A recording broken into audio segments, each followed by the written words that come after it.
But you know what other it brings out here is something else. In Revelation chapter 1, verse 18, we find out that the Lord said, I'm he that liveth and was dead. And behold, he said, I'm alive forevermore. Amen. And I have the keys of hell and of death.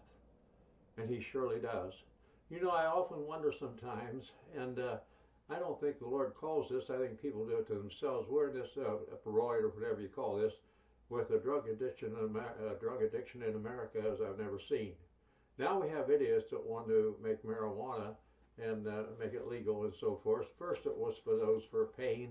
Now it just wants to make it legal. And that's what I've heard, that the new governor of Minnesota wants to make it legal also. And you know, this is about as asinine as you can get. That's a drug. And I know of a family real close, and their son started out on marijuana. And I'll tell you what, he ended up a full-blown drug addict, alcoholic, and therefore it took his life.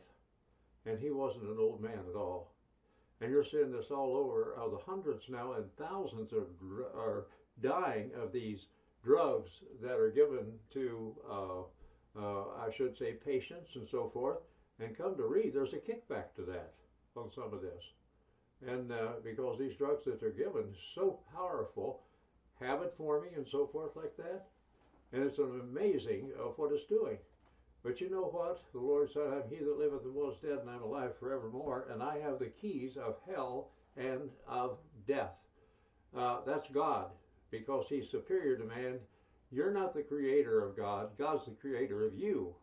And we get that turned around sometimes with some of these self-righteous people that think they're greater than God, and they're going to tell God what he should have wrote and what he shouldn't have wrote and everything else.